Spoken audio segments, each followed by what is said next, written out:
PCHers, junior private detectives, Hearst College whatevers, impressionable college students, and confused lovers of all walks of life to Life on Mars, the Veronica Mars Rewatch podcast, where we go through episode by episode. I'm Brenton. And I'm Emily. And we're here to talk about Season 3, Episode 18, I Know What You'll Do This Summer. Which is weird because we leave it not knowing what Next half summer. of them will do next summer. Yeah. We really only know where the girls are going. Mm-hmm. We don't know where the boys are going. Right. Well, one of them is going to hell. and one boy is potentially going to Pitchfork. Or a local radio station. Right. And doesn't know how to... I thought for some reason he picked the local radio station. Maybe that's a spoiler for next week. I can't remember. Maybe. I don't know. But he he's going through a learning experience of vocalizing his feelings. And actually, we do know where Max is going. Nowhere. Yeah. He's just going to find an apartment somewhere. Yeah. True. $1,500 a week. Yeah. Pretty damn good. But how long can you do that? Selling study guides? Yeah. Well, I don't know how long is the college scam going to continue to happen. Right. I mean, until someone cracks down on him specifically, He'd have to get caught, and if he's doing it online based, I feel like then it gets a little funky. Yeah. If anything, he could just go global and start adding other schools. Yeah. What was the test cheating thing there was something in when we were at college that they reached out and were like, we have study guides and you can buy them. And then people bought them. And then in one of my classes, I've told this story before actually, but the professor came super upset and crying about that. Their test had been stolen and sold. Yes. It was ooh, this is bad. I don't know because that was the final. I didn't participate in things like that. It was you just got emails. They figured out how to send emails to your student email. So I got an email about it. And then other kids in my class were also yeah, I got emails about this. That's how so many kids in the class got it. Crazy. I know you've told this story and I'm sure the thing existed, but maybe it's because I took classes that you couldn't really do that with. Right, you had to write an essay or something. Yeah, how are you gonna do that? I used to put in our test files at the sorority house, I would put my essays, you put your blue books in or whatever, so people could read them for examples. Mm-hmm. Or see what kind of what professors were sticklers on. But yeah, because they called them the test files. It was one of the big reasons why I joined a sorority, and then I was these are absolute shit. The way you told me that, it's wow, that's crazy. Yeah, they were literally organized by class, by department, and then you could put your notes in there. So the chemistry, if you did the science route, mm-hmm. you could use other people's notes and all that, which is helpful if you have a gap in your notes or whatever. Yeah. But for those of us that majored in books, it was just a chemistry major took an English class and got a B. This isn't helpful for me at all. Right. Mm-hmm. Completely not helpful at all. But yeah, I don't know. It's crazy stuff, man. Yeah, pretty crazy. But speaking of tests, it got me thinking this week. Not the thing that most people are probably thinking that I was thinking about. I did think about that as well, and we'll get to it. But at the beginning of this episode, exactly, what am I thinking? You're doing a lot of thinking that I don't know about. Yeah. I don't know how I feel about this thinking you've been doing. Well, it's potentially, what if I wanted to do a career change? What if I wanted to go into the PI business? What is this PI exam that Veronica takes this week? So I was was legitimately curious. I'm look this up. I have no idea what it takes to be a PI. Could we do it? Totally. It depends state by state. Okay. About what the requirements are. California. So yeah. So we will go with Veronica. In California, there is an exam required. Like I said, there's a 2-hour time limit, 150 questions divided among these categories: information gathering, planning. Information gathering is 22%. Planning is 19%. Reporting is 18%. Analysis, 15%. Ethics, 12%. Trial preparation, 10%. Surveillance, 4%.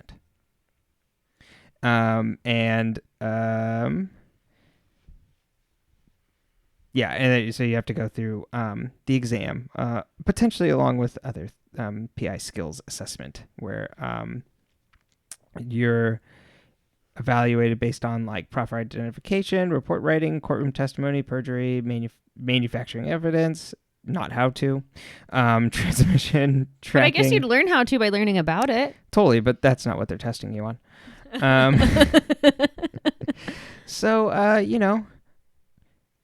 thought it might be good. Maybe run through a few questions with you, see how you do on the PI exam. Okay.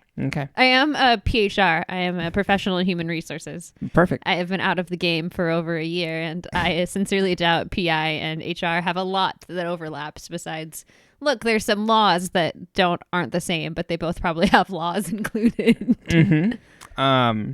So, like, some of these are like how the security administration can like crack down on you and like what you can and can't do. So I kind of want to skip those ones. Yeah, because I'm not going to know. Yeah, exactly. Okay, I'm excited. Here's one. Private investigator Mary is hired by attorney Sam to help prove his client is innocent of a crime he is accused of. Mary goes out to interview neighbors near the crime scene and runs into a sex offender who attacks her in his garage. Mary sprays him with please. Wait, okay, so we have Mary. I'm Mary. I'm the detective. Then you have Sam. Yes, he's an attorney. And his client was accused of what? A crime. It doesn't say what crime? It doesn't say crime. Okay. Please, this is, but then this is Mary's not a sexually laughing assaulted matter. because she's a woman? She should not have been sent on this assignment. Or men should stop raping people. Yeah, that's the real truth there. Okay, so then she gets sexually assaulted by someone random, not related to this at all. She just gets sexually assaulted, yeah. Okay. He's a sex offender and attacks her. She's not being sexually assaulted. I was like, wait a minute, I've got this wrong as well. Okay, that's a game changer. Okay. Mary sprays him with a tear gas weapon she carries openly on her belt at all times and thus escapes unharmed. Mary has not taken any training courses for such a simple weapon because it works so easily. Which of the following is the best answer? All private investigators should carry some form of self-defense weapon if they are doing any work in the field. Mary was smart to be prepared. Mary has violated the B&P code and the penal code and may have her PI license suspended immediately by the Department of Consumer Affairs, BSIS, which is like the security. Mary has not violated the law because CA Penal Code 12403.5 specifically allows private investigators to carry tear gas, not guns, without taking a training course as long as it is not concealed. Mary may be issued a citation and fined by BSIS for not taking the required BSIS tear gas course in advance of carrying the weapon. So let's run that down again. She was smart to bring it with her. Okay. Even though she's on license. She has violated... yes, but is that the right answer? Right, exactly. She has violated some sort of code and may have her PI license suspended. She she has not violated any laws, and or Mary can be issued a citation. Yeah. I'm going to say citation. Okay. On to the next one. Incorrect. Created to define when the penal code mentioned was created to define when a private investigator can use a tear gas weapon. Mentions a private investigator may possess a tear gas weapon if it is used solely for defensive purposes in the course of activity, and blah, blah, blah. So was she allowed to use it just from the get-go? Yes. Oh. She's a private investigator. So any private investigator, there's no training course required to have tear gas? No, as long as you're using it in defense. Yeah. Tear gas weapon, though, I'm assuming they're talking about like using like pepper spray. Bear mace, but not. Uh-huh. I'm not thinking like they're launching canisters, but a popular tabloid known as Extreme Press hires a well-known private investigator named Robert. Extreme Press requests Robert to locate a popular vocal artist named Janet Starr. Extreme Press also requests Robert to take close-up photographs of Janet's face. Sources say Janet was recently beat by a former lover.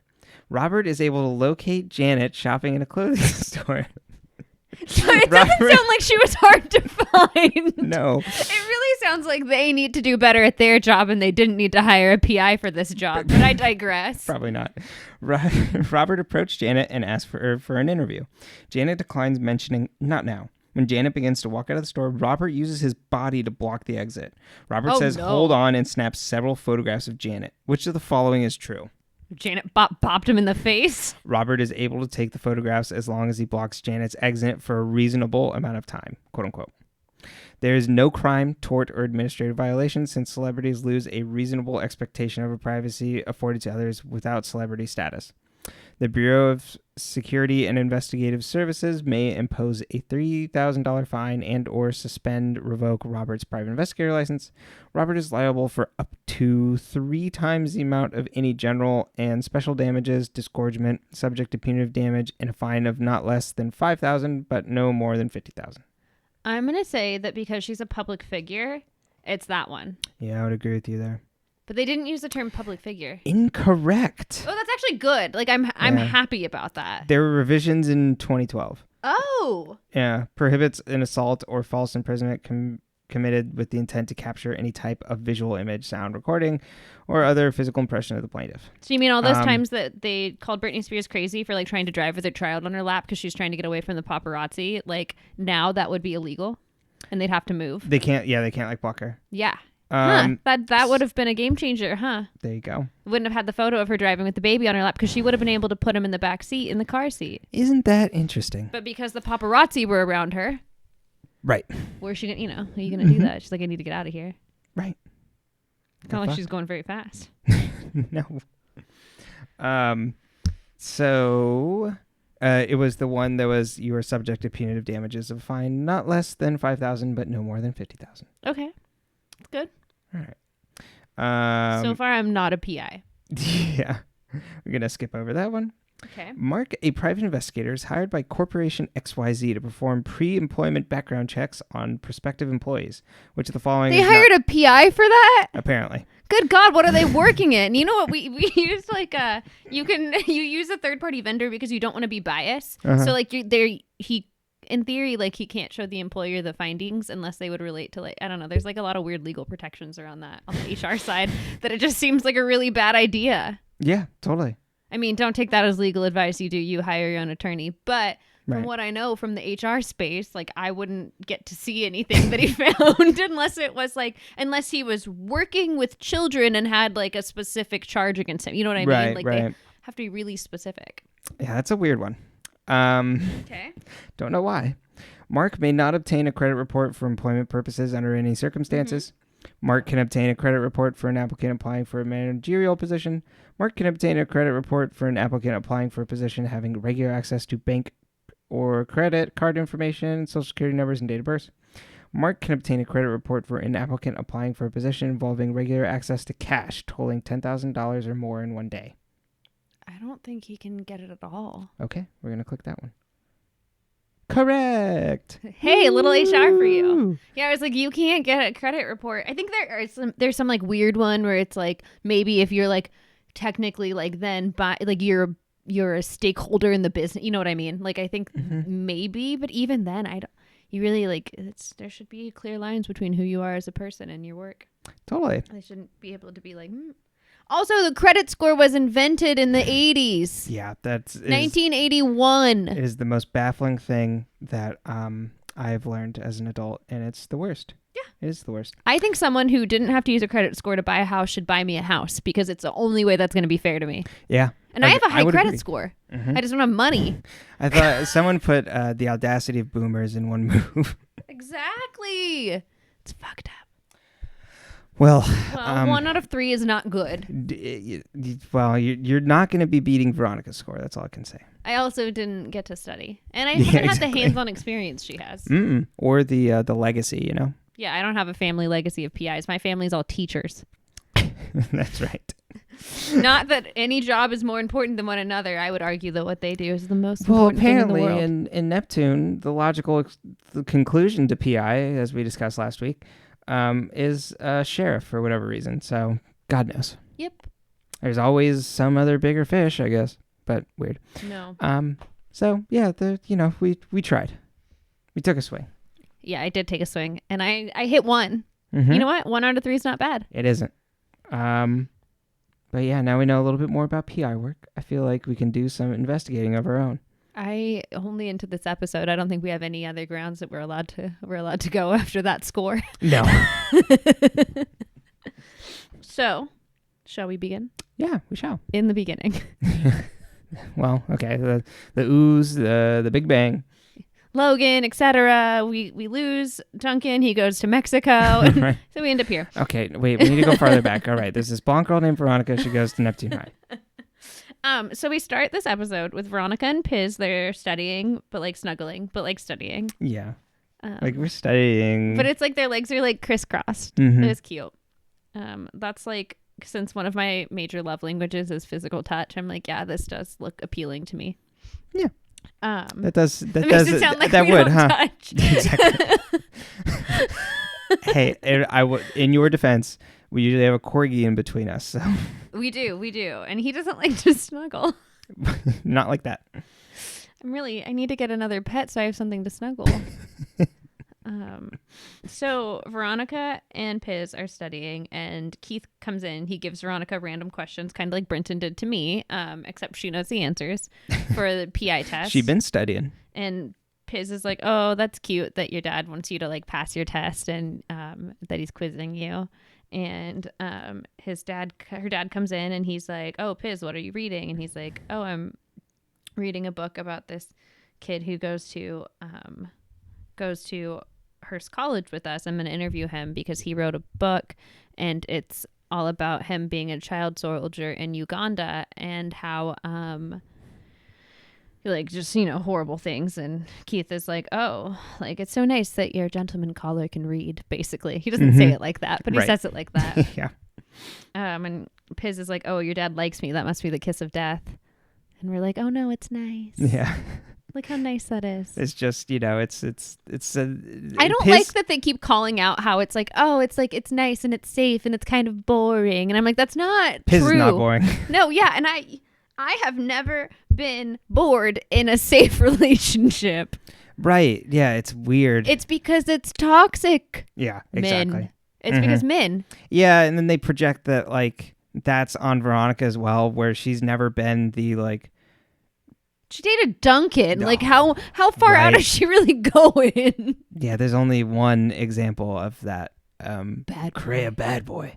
Well, yeah, I don't know. Well, and the other one who sold drugs, but he was a good boy until he sold drugs. Yeah, he was just he was just sassy, but he like took her to dinner. Yeah, and like met her dad and shit. Yeah. He just fucking was sarcastic, and then we also found out that the shoe dropped and he sold drugs. My parents used to be so weird. Like every time I went on a date with a guy, they're like, he has to come in and say hi to us. And I'm like, why? Like, it's Hanford. You know him. These Fair poor enough. boys would just be like sweating. And I'm Right. like, they're weird. Like, how could you possibly be intimidated by that? If anything, they should be afraid of you. Mm-hmm. And I'll be like, let me photocopy your ID. Just Fantastic. God, just I mean, there's a perverse fun, I'm sure, as a parent. To well, be and then like, you have me as a child who's just like not afraid of like anyone's parent because I'm just like, yeah, Right. you want to hang out? Like, I would love to talk to your mom for hours on end. me, the other child, or it's just like, oh, please call me by my first name. It's just like, I can't do that. No, thank you. I cannot abide that. I will not call you Carol, but Right. I will happily sit on the couch and watch TV with you. Exactly. Well, not even that. It's like, is Spencer coming back soon? He's been in the bathroom an awful long time. You're so funny. But anyway, yeah, no, it's nice though. We like Piz and Veronica. Yeah. I like Piz. Yeah. He's not boring. He's going to go work at fucking Pitchfork. Yeah, he's cool. Doing shit. And he's nice. He was going to go to Yo-Yo Taco until, Veronica wanted to do something else. Yeah. He folds too easily. That's his only... and he's insecure. He folds too easily. No, he was like, you know what's a better opportunity to go talk to the girl I like? That's true. I wouldn't call that folding. I'd call that No. strategy. Yeah, there was no pressure applied.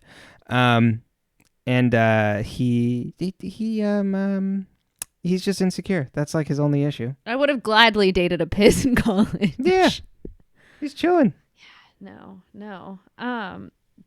But I digress. It's okay. Poor baby Piz. Yeah, baby Piz.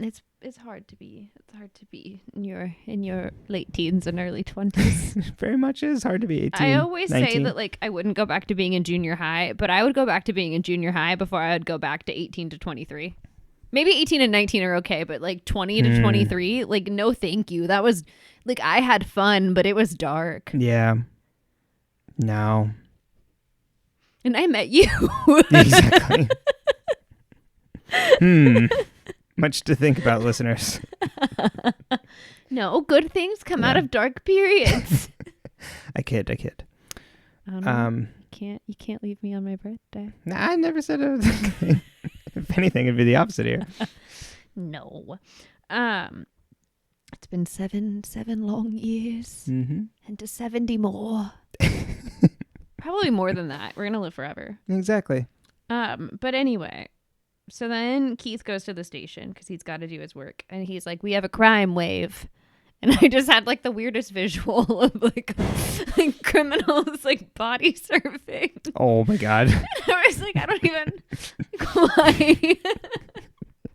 Damn. They look fucking sick out there. I don't even know anyone who body surfs. Catching huge fucking waves. These criminals are good. Oh God. But there's a crime wave. So Keith is like, boys, we need to get to work. We then go back to Veronica. She's taking the PI test. She's crushing it. She's young. Everyone else in the test is old. Mm-hmm. That is something they really wanted to call out with that. Yeah. This entire episode. She then finishes her test, and then she walks through campus. Then she walks over to where Piz is doing his interview with Apollo, who is the former child soldier from Uganda who goes to their school, who wrote a book because their professor at the school mentored him on it. Yeah, Professor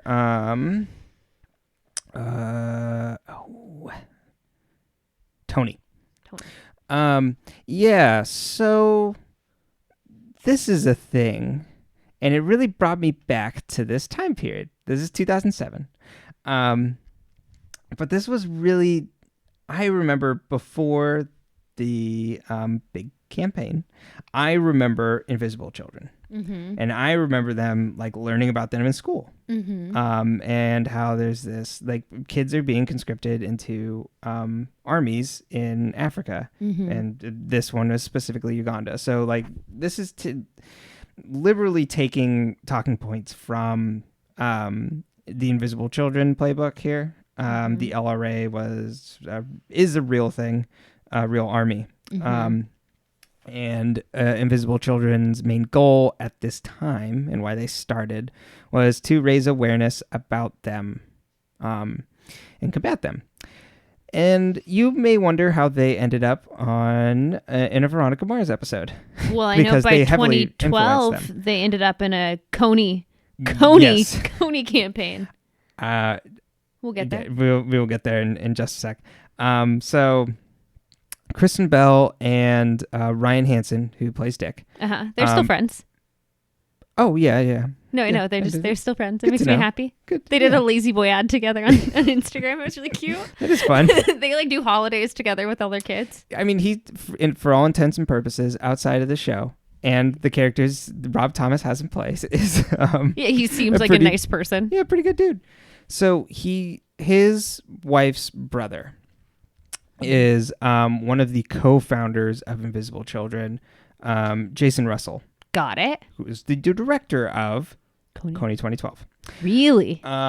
So that's why like they're both heavily involved with the organization.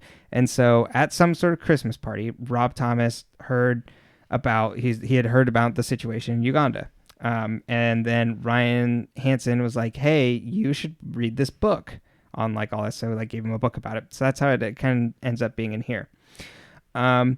So yeah, but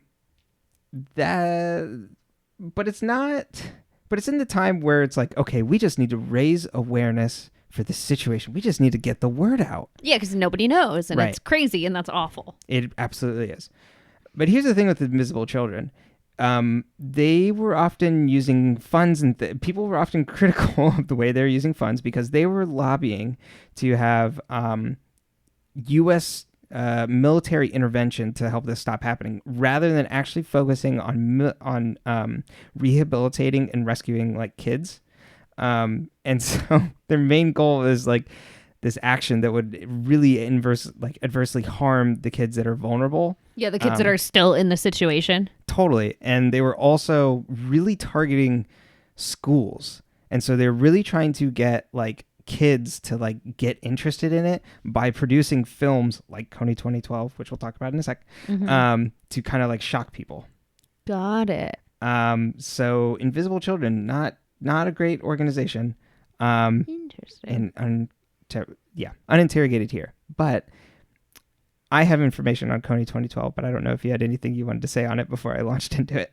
I mean, everyone in my dorm fell for it. Oh, totally. Like the whole building. We all fell for it. Mm-hmm. So that's where like they were effective. They like Jason Russell knew how to make a fucking movie. So for anybody that wasn't there, Kony 2012, 9 years ago. If you look through my Facebook banner photos, I believe you can find a Kony 2012 one. I bet you could do that for just about anybody on Facebook. It took it by it. It was a video. It was like a documentary thing that was filmed directed by Jason Russell from Invisible Children on Kony, who is the leader of the LRA, and about the atrocities that he had done in Uganda and how we need to like combat, like raise awareness. The great celebrity thing of like, we just need to raise awareness for this, and then combat him somehow by donating to Invisible Children. So this like really took off in 2012, and a bunch of people were like, holy shit, I can't believe this is happening. Holy God, we need to donate to Invisible Children now, and we need to raise awareness. There were banners on Facebook. People were posting this everywhere. It didn't take long for people to realize that like half of this shit is like made up or like fictionalized. Exactly, or like sensationalized. The LRA left Uganda in 2006. So they had not been operating within Uganda for some time. So what they're like calling for is like Uganda military intervention along with the US would not have been possible because they're in a completely different country. It would have required... It would have been like a multi-nation war. Exactly, yeah. So they're like sensationalizing this news and then profiting off it. And so it quickly turned where people were just like, what the fuck? So it becomes this big joke.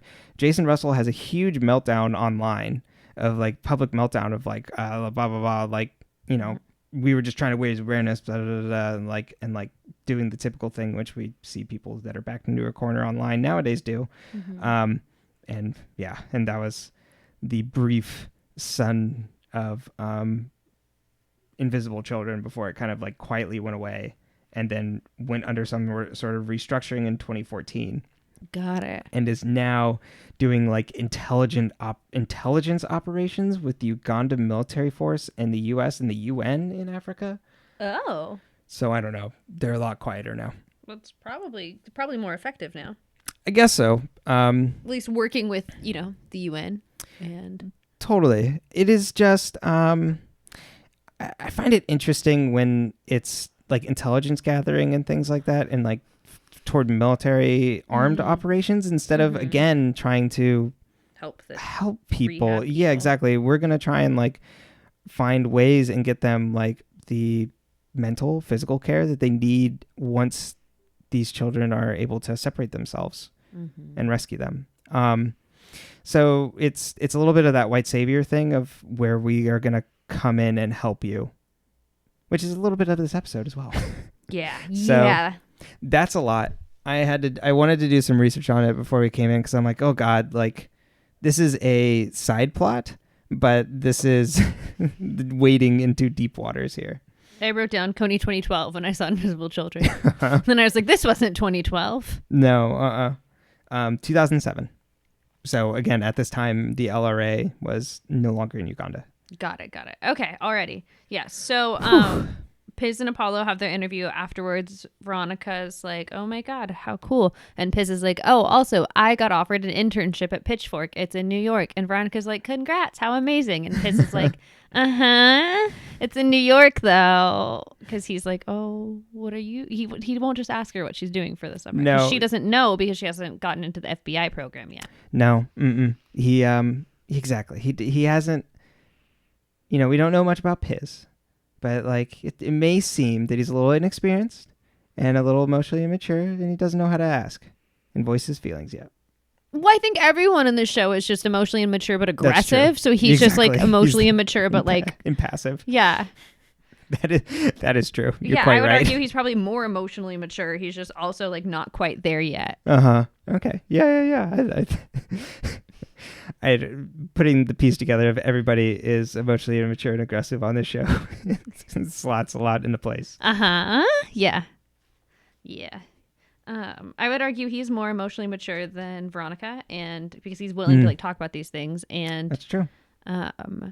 Mac and Max, like it takes longer for Mac to do these things, and Logan obviously is just a fucking nightmare. Ooh, yeah.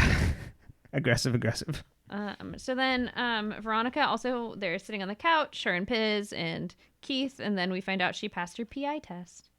Oh, they're not on the couch? She gets a phone call. No, she calls him and is like, hey. I passed my test. Yeah, I got 95, blah, blah, blah, blah. Oh, they're on the couch later. Never mind. Yeah, And so she calls him and he's like, look in the drawer of my desk. And he got a 97, so Keith still beat Veronica's score. Yeah. But she passed. And very funny, he's like, shouldn't you be back at the assistant desk? Yeah, you're a receptionist.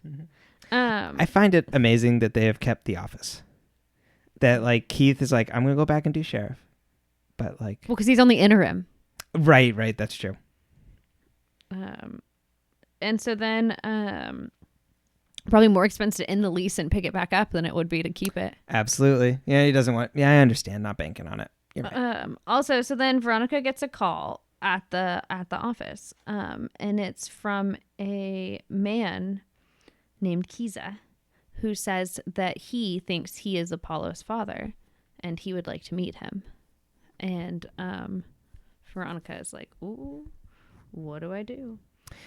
And so then she goes and she talks to Wallace about it, because if you have a question, talk to your best friend. And Wallace goes, ooh, it's just like the NBA, like a young kid gets money, all of a sudden the deadbeat dad shows up, basically. And Veronica's like, yeah, I don't feel like it's that with this. And Wallace is like, has the world gone backwards? Yeah, which is funny. That the show is calling it out, but it does seem like this is going against Veronica's character. It's like, I talked to this man on the phone. I wasn't able to confirm anything about him. I'm working on this case pro bono. Yeah. That's like not Veronica, but you can't do this storyline without that. So it's just, so she's kind of back in the position of like playing dumb from 5 episodes again, but it's not as egregious because it's just like, you're facilitating the story, but she's still like, when they're doing the thing where it's like, she's going to be dumb for this episode. Yeah. Well, and it kind of, what I think it says is, it's like, oh, when she's with Piz, she is like it's like, oh, she, because they have the whole conversation, her and Mac, about how they're like dumber because they're dating boys. And I'm like, that's, yeah. If anything, I was like, I got to beat him in Scrabble. Like, I'll get smarter. You went to a better school. You got better words than me. It's not fair. You had funded schools. That's true. I did have funded schools. But she went to Neptune, so she basically had your version of funded schools. Exactly. I assume Neptune is basically your town. Yeah, a little bit. Slightly less, because at least my high school was slightly less, because the people that are the 09ers, that are like the homeowners association later, had a different school. Exactly. Or they were at the private schools, which were somewhere else. So, yeah. But so Wallace is like, she's like, yeah, well, Wallace, tell your roommate that I was here and I was hoping to make out with him, but he's not here. And Wallace is like, he's a good guy. Try not to rip out his heart. And you're like, cool, Wally. Like, what the fuck? I love that for you. Yeah. Gives like the best friend roast, but like, I don't know, it was weird. Shouldn't you be saying that to Piz? Yeah. You know, she's a good person, Piz. Like, don't rip out her heart. Some of us had flashbacks during that scene, though. I wrote down, I'm like, she is getting my friends' names to talk. So when Brenton and I first started dating, mind you, I didn't know we were dating probably until a couple nights before this happened, because he hadn't told me. He'd just been telling everyone I was his girlfriend. Right. Which is a really effective tool. So just remember, when I'm talking about boys not voicing things or missing things this episode, that it comes from experience of learning. Yes. You were 21. You were young. I understand these boys. It is still not acceptable, boys. We all need to do better.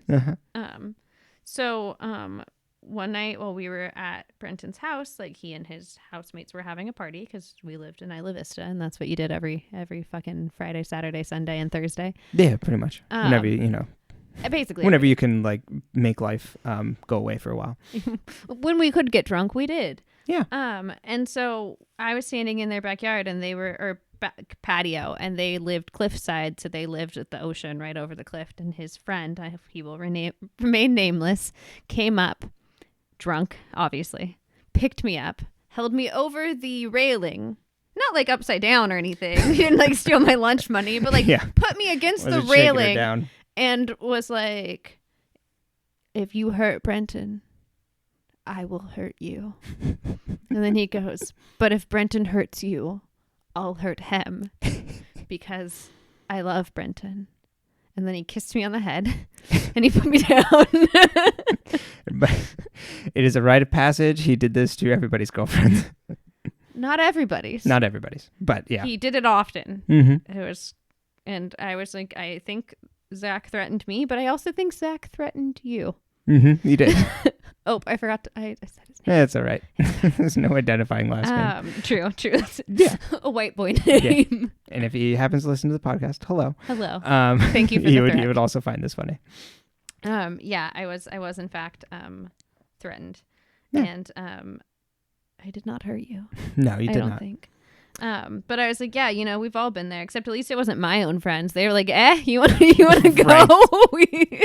Not turning you, like, what the fuck? We do like drinking at this house, but we can find a different house to drink at. Yeah. Wallace is the bedrock of all of Veronica's friends, because all the rest of them are not very good friends to her. No. Which we'll bring up later. But Wallace, come on. Yes. But speaking of cliffs, we get a scene with Cliff. Hi-oh. Brenton's favorite. Yeah, it's not a great transition if you call attention to it.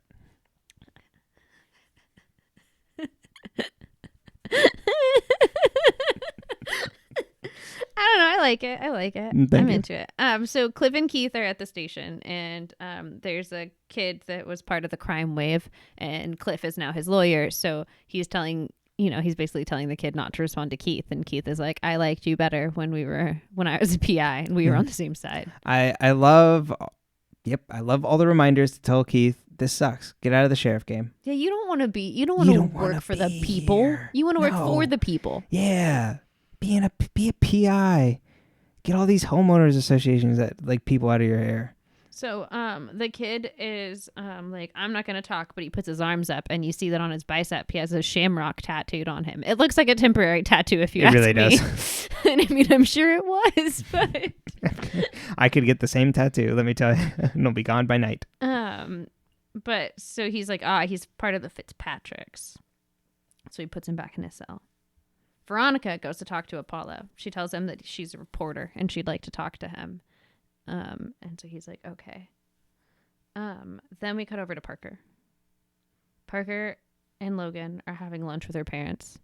Her parents suck. They're all eating lettuce. Lettuce? Yeah, they're having like literally, it seems like they went to the salad bar and just picked out like an iceberg. Entire like romaine leaves. That doesn't even look like they were cut though. Yeah. Like it looks like if you took a green paper towel and you put it on a plate. Totally.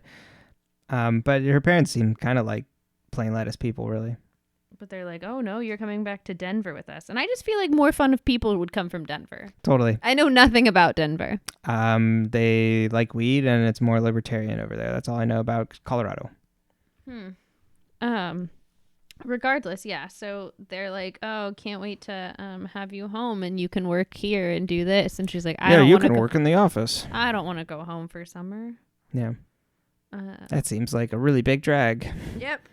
Then we go over to Veronica and Apollo. They meet, and he shares his story and tells her his survivor story and shows her the oh no, wait, never mind. We cut back to Parker and Logan.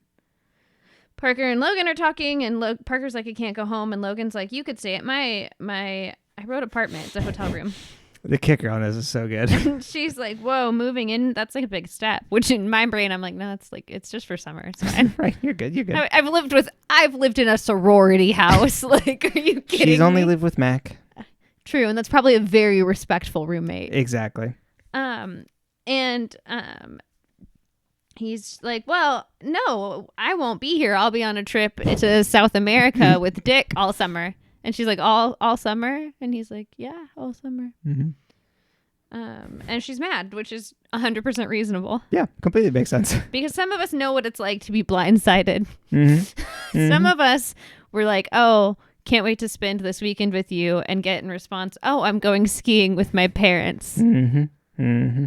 Or, oh, yeah, I'm going to spend Easter in Canada. Mm-hmm. Mm-hmm. That one we fixed in time, though. We went to Canada. Yep. That was a great trip. All fixed. All you know, fixed. hey, learning lessons, people. Learning lesson. You tell people about trips and you invite them on them. Especially if they live with you.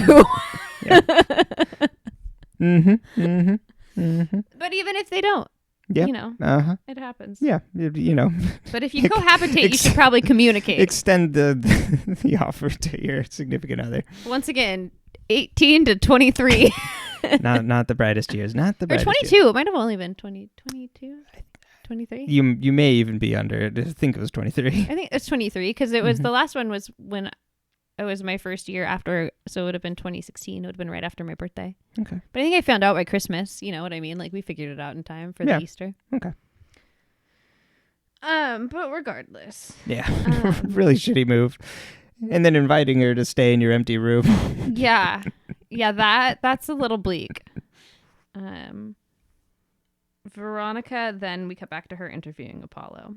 And she asked him if he has anything from his mom. And he has a shopping list she'd sent him to the store with. And Veronica had gotten a handwriting match from Kiza, who had said that he didn't know that his former wife, girlfriend, whatever. Yeah, I think just girlfriend or something. Significant other had been pregnant when he left. And he had a letter she'd written to him, and the handwriting, he sent it to Veronica, and the handwriting matches. Yeah, good eyes on her. I would have been like, I don't know, I guess they look similar, but I don't feel confident enough in that. I assume that was on the PI test. Oh, yeah, could be. Handwriting matches. Yeah, you're probably right. Then we're at the library at Veronica's job, and Parker's like, hey, can I talk to you real quick about Logan? You promise this isn't weird? And Veronica's like, no, it's not weird at all. And I'm like, yes, it's weird. Right. Well, the scene starts with Parker already venting with Veronica, and Veronica's at work, so she's like trapped. Like she can't leave this scenario. Parker has forced herself onto Veronica. And then Veronica asks her, like, you can't go to Mac for advice? And Parker's like, oh, she's gone. So you're here. Thank you. So then Parker's like, she doesn't want to hear your shit. Can you help me with Logan? And she's like, she tells Veronica about the trip. And Parker's like, is this something he normally does? Or is this like, is he just doing this to me? You know, like, does he not like me? And Veronica's like, oh, no, that sounds like Logan. Yep. Like, oh, yeah. Uh-huh. Oh, that's he's consistent. back. Right. Exactly. There he is. Oh, you mean well-adjusted Logan who threw you the birthday party isn't there anymore? Because it's not actually who he is? Is he randomly going to TJ and gambling? Burning houses down. Motels. Businesses. And so Veronica's like, oh, it's normal. And then we cut over. She's like, where is Mac? And she's like, oh, you know, she's been all cutesy with Max, and we haven't seen her in forever. We go over to Mac and Max, and they are eat, sleep, sex, apparently. Mm-hmm. They call it out. Thank God they don't show it, because it just sounds so uncomfortable. Eats, yeah, I understand. So Mac has fallen headlong into someone, and yeah, no, it wasn't that. It's just the phrasing. Exactly. I don't like that. I don't like that phrasing either. But yeah, and really experiencing for the first time what it's like to be in a relationship where the two of you just feed off each other's worst impulses and cut everything out. The really sort of toxic way that relationships can affect each other or affect outside life. Especially when you like are trying to participate in escapism. Totally. And or you're just like, oh, like this feels good, and then I don't have to like exist outside of this. Mm-hmm. Yep, exactly. Which it's, I mean, you know, they're in a drug without doing drugs. Exactly. And Mac is like, oh, I need to go to class soon. I haven't been going to class. Max definitely smokes pot. That dude is high 24/7. And he's got like this crazy fucking like bong that he's going to show you. And you're just going to have to sit there while he explains all the individual pieces of it, even though you're like, I have no idea what you're talking about. And then this here's the perk. You see, we have 3 extra percolators. Yeah. And do you see this little catcher here and the thing that spins round and round?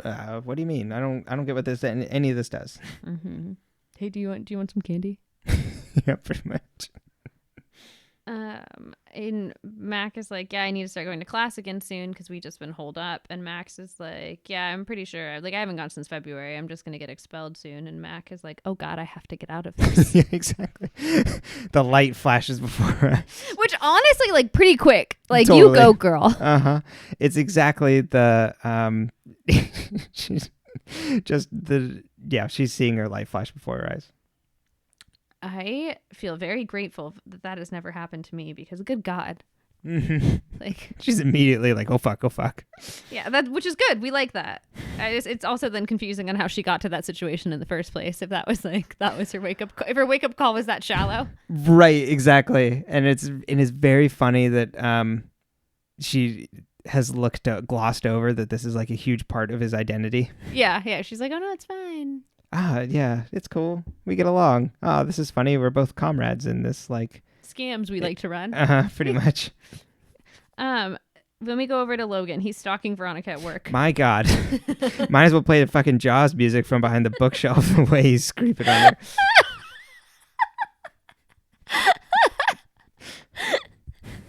She like pulls a book and he's just like, hey. And she's like, have you been waiting there to do, like, I like how they call it out because it's like, why are you here? I really scared the 2 girls that were on the shift before you. There's another short blonde who works here. Yeah, exactly. She doesn't anymore. You're going to have to pick up her shifts. Right. I tapped her on the shoulder and she got really freaked out. Veronica's like, yeah, I heard you're going to South America. And he's like, how do you know? And she's like, oh, Parker told me. And he's like, oh, did the I Hate Logan fan club meet? And it's like, get over yourself. The only person who hates Logan is you. Mm-hmm. The one who's in his skin suit. Oh, Veronica, I'm glad you're here. I have some anger to vent. Yeah. And then he's like, oh, poor me. And she's like, I just told Parker that's how you are. And he's like, what? Grr. Is that how I am? Yeah. I can't be like that. Then we cut over to Piz. He finds out that he and Veronica are eating lunch. And he's like, hey, K-Rec or whatever, the local radio station also offered me an internship. It's local. And Veronica's like, oh, how exciting. You should take whichever one makes you happy. And he's like, thanks. Right. And then, when she goes to do her other thing, he quietly cries at the table alone. Which I think is hilarious. It is really funny that he's just, the entire episode is just like, and he doesn't even get it resolved and he doesn't even like say it. If this were a different show, this would be centered on him, like being like, oh, why isn't she doing anything? But like, because he's not the main character, it's so much better of seeing him just like sweat in the sidelines. Then we cut over to Veronica, who calls Kiza, and she's like, come, you should come. He's like, okay, I'm en route. And so she's like, I'm gonna go chat with Apollo. And he's like, oh, good, I want to talk to you. Then we get over to Keith. He's checking in with Liam Fitzpatrick. He's checking in like they're having a corporate one-on-one. Right. Hey, Liam, I'm glad, I just wanted to check in. How are things going at the job? Our monthly check-in. Right. How was the sticks? He's like, Keith, I'm going to keep making your life miserable. And Keith is like, I'm going to keep picking off your flunkies. And then he's like, I'll stop doing crime if I found out what happened to Kendall and my money. And Keith is like, I assume your brother killed Kendall and the money wasn't yours. So, and we're also coming off the week that Charisma Carpenter detailed her, on-set abuses from Joss Whedon, Charisma Carpenter, who played Kendall, on the set of Buffy and Angel. And we stand with her. Joss Whedon's a fucking creep and a giant asshole. And as someone succinctly put it on Twitter, if cancel culture was real, we wouldn't have to hear about Joss Whedon every year. There's literally like a new allegation every single year. Mm-hmm. Sorry. It's true. So then we go back to Veronica. She's at the library. Apollo's there with the editor of the local school paper. And Apollo's like, we need to talk because like obviously you lied about working for the paper to interview me. And Veronica's like, oh, it's actually because I met this man, or this man called me. He said he's your dad. You should meet him. And Apollo's like, I will not let you prove if he's my dad. He must have copied the handwriting because the note was included in the local papers where I was from. And Veronica's like, We then go over to Max. She's talking to Veronica, and she's like, love makes me lazy. I'm worried about my relationship with Max. So here's where I raise the flag of continuing to find new friends. Where is anybody? Hey, Veronica, how you doing? And then she's like, Veronica, how's your relationship? You still riding the rides of Disneyland? Pretty good. And Veronica's like, there's no roller coasters, but I think I can do without the nausea. So it's like, once again, they're calling in the fact that it's like non-tumultuous. And I'm like, yes, that's good. I'm sorry. There are only 2 drops on Pirates of the Caribbean, but that ride is an absolute treasure. It's an absolute treasure? It is. Yarr. I didn't realize the pun when I said it. You know, in a world full of Logans, I found myself a Piz. That's me. Damn, I would have fucking killed to have gotten an internship at Pitchfork. Did you even apply? No. It would have been nice to be considered. Fun fact, as a career coach, I'm going to give you a little tidbit of advice. If you do not try, you cannot get. I think Yoda said something similar. This is not Star Search. Even then they had to audition. They don't show up at your house and go, this is a star. You know, when they said kids were discovered in malls, it's because they were singing at competitions, not because they were walking through JCPenney. You know, when I was younger and Harry Potter was figured out that it was like, oh, we just found this kid, even though it's like, well, you found him because it was like connected to this. Yeah, he's connected to the industry. Right. And I was just like, oh, they just found this fucking Harry Potter? I could have been Harry Potter. You could have, honey. I'm out.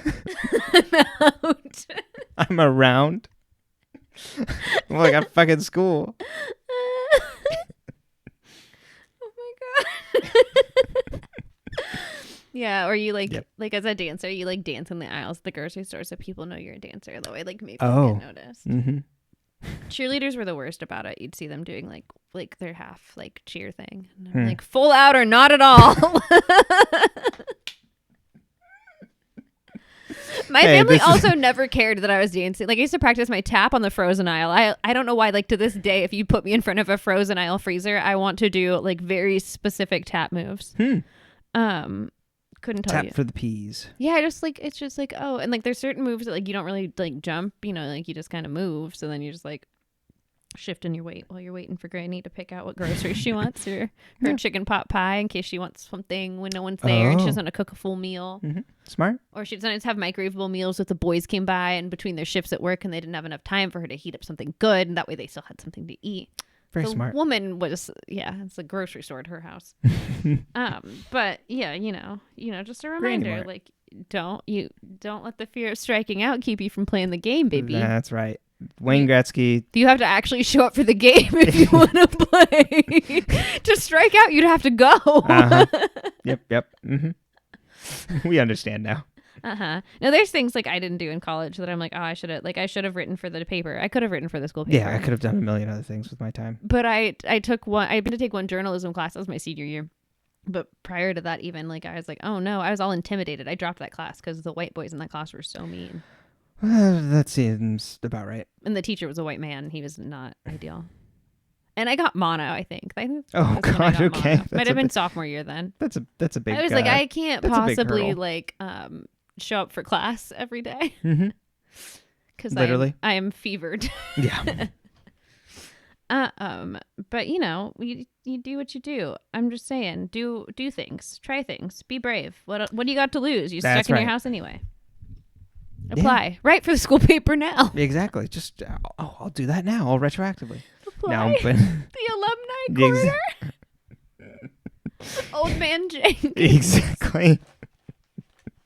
He's a big donor, so we have to. Oh my God, I love that. So Then we go. Veronica calls Apollo, and his roommate answers. He says he doesn't know where he is. And Kizza shows up, and Kizza's like, "Oh my God, you're just a girl." And she's like, "Yeah, I can't find Apollo either, but like that's neither here nor there." And then he's like, "No need to worry about my age." He's like, "She's using a fluffy cat pin," and apparently he has an issue with that, which is weird to me because like that's a really fucking cool pin. It was a cool pin. So then Veronica's like, "Don't worry, I'll find Apollo." And we're like, "Good, you are a PI." Yes.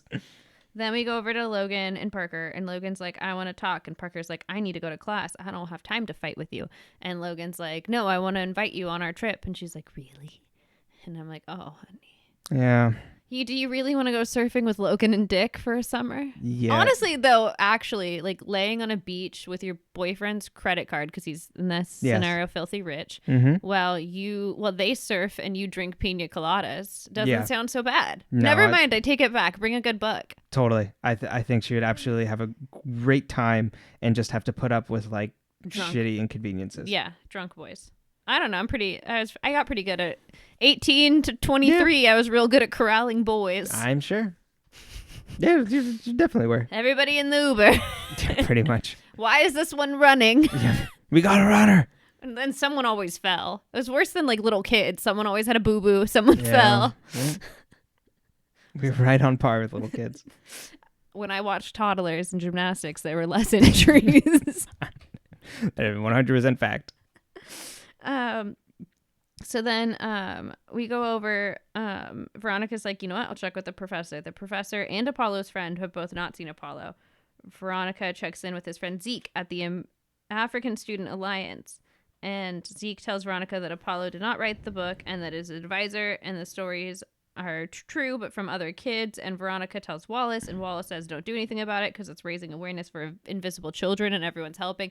So it's literally like, it'll do good for all if you don't tell the truth. Instead of being like, no, this isn't just happening to one kid, it's happening to like a collection. Like, why not just be like, oh, this is a collection of kids? Right. And you already raised awareness, which is doing jack shit.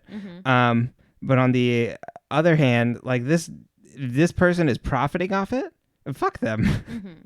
But so then we'll dig into that in a minute. Then Olympia, Apollo's friend, sees Apollo. Veronica goes to see him, and he's angry on the phone, and he goes to get his laundry. Veronica checks his phone and finds out that he had been on the phone with a movie franchise, and they had pulled out of making a movie about his book. So then we cut over to Dick. But real quick, Apollo comes back and says, "You know what? Olympia convinced me to do the blood test. I'll do it." Dick goes into his and Logan's room, and his dad is there. Dad says, "I'm going to go to jail for what I did for a year." For a year. And he's like, "Dick, forgive me." And he's like, "Dick, I want you to hang out with me until I turn myself in at the end of August." And Dick is like, "No, I have a surf trip in South America."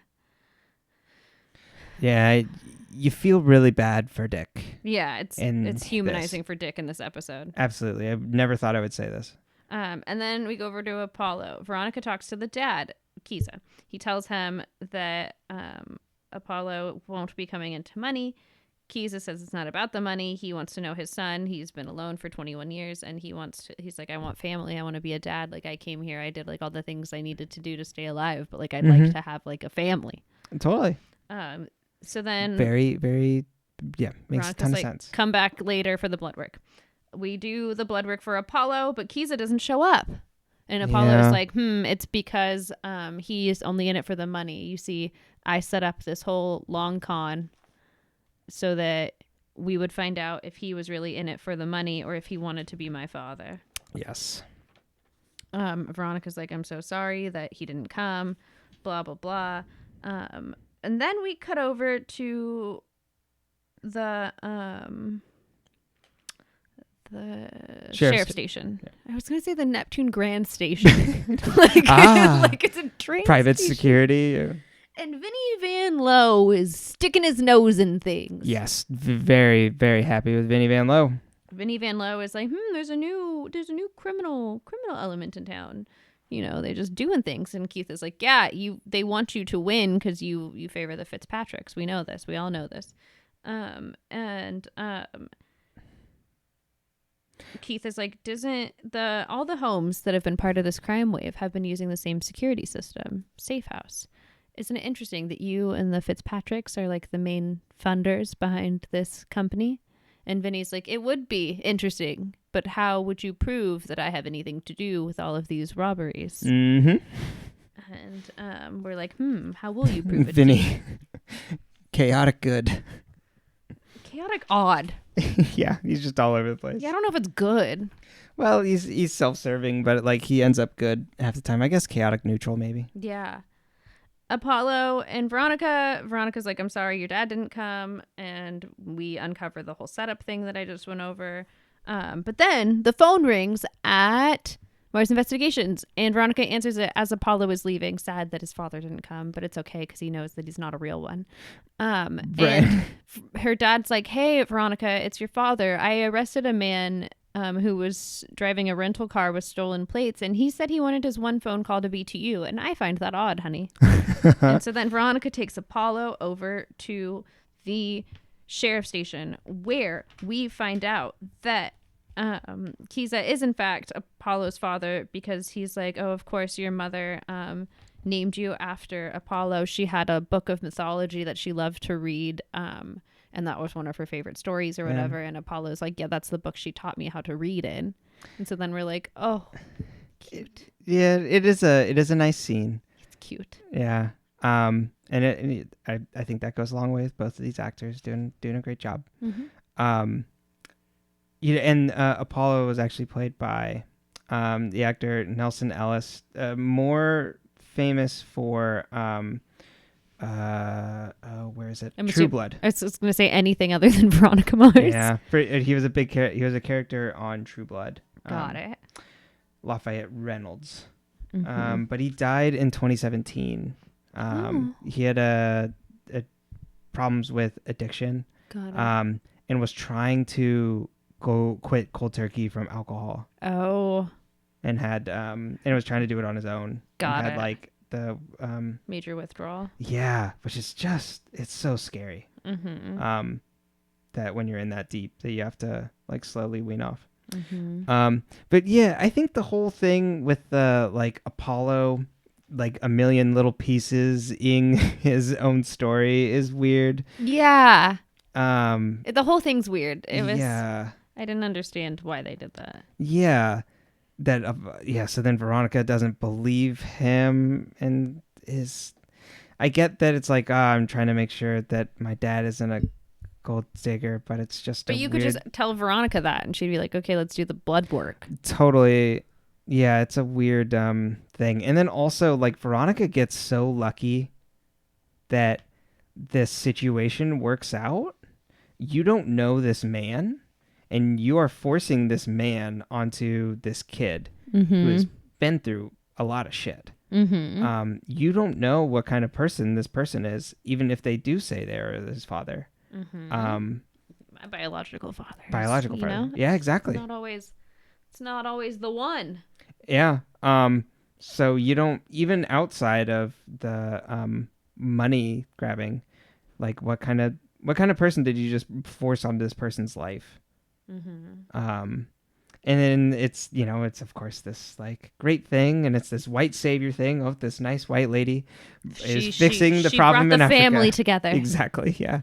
Which is literally what, Invisible Children do. It does. Hey, we brought these people together. Look at us.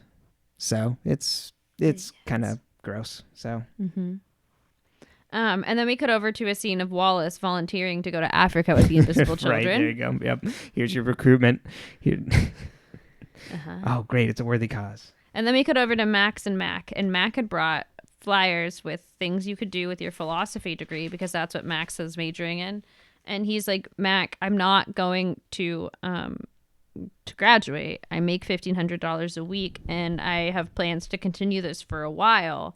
I'm going to move to off-campus housing when I get kicked out, but like, this is my plan. Like, this is what I'm doing. Cause I'm making like $5,000 a month and I'm like just chilling at home. Yeah. And Mac is like, that's great. And I want to stay together, but like, I need to get back to my quote, like life. Like, I need to get out of this vortex. Like, we can still be together and do our thing, but I need to also have me time, which is good and important. Totally. Go to class. Exactly. I still have a path I'm on. And then we go and we see Dick. Dick walks down to his dad's room and yells at his dad. He yells at him about Cassidy dying. He's like, we used to bully him together. Like, do you ever think maybe that's why he was the way he was? Yeah. And just really going through it. And just, of like, you were not here. You were never there. Yeah. And then we cut over. And I'm just fucking lost. And do you remember at the beginning of the season when Dick arrived at Logan's door and was like, I fucked up? What did that ever turn into? Nothing? I can't remember. Yeah. I don't remember that ever coming back around. So. I don't know. I remember that as we were watching it, and it was just like, whatever happened with that? But I do think, it's humanizing for Dick, and it is a really precarious position because this kid, the character. He's a kid. Yeah. He's 18 years old or 19. And, in a really, really horrible situation with his father and his brother, who is an absolute monster in disguise. And so then Dick goes back upstairs and tells Logan that he can't go on the trip because his dad's here and he's going to like spend the summer with him. And Logan's like, oh. So then Logan shows up at Parker's door and he's like, the trip is off because Dick can't go. And it's expensive for me to swing it on my own. Yeah. I mean, he's making up excuses. And this is a thing that Dick and I were going to do together. You were just brought along. Yeah, and Parker's like, well, then I guess I'm going to Denver for the summer. And we're like, yeah. And I forgot earlier his reasons to Parker was like, I didn't think about it. Which makes, which is like, dude, come on, you're stepping in it. But it made me, I'm sorry. I always bring it back around to Arrested Development, but it makes me think of Job with Lucille too, going, no, I'm not ashamed to be with you. I'm just ashamed to be seen with you. Yeah. Then we get a commercial. We're at the Mars house. We're watching TV. We get Vinnie Van Lowe's commercial for it is Sheriff. Pitch perfect. I love it. It's so god awful. The part where they call it out, the characters call it out. It's like he's with the kids that are playing like t-ball or something. It's like Vinnie has kids. It's like not that he knows of. Oh, it's fantastic. It's really good. Veronica and Piz are snuggling on the couch, and then there's a phone call. Keith answers it, and he's like, it's for Veronica. So Veronica takes the phone. She gets the FBI internship, and Piz goes, it's in Virginia, right? and hugs her. So concerned. Poor Piz. I feel like Virginia and New York is so nice. They're not that far.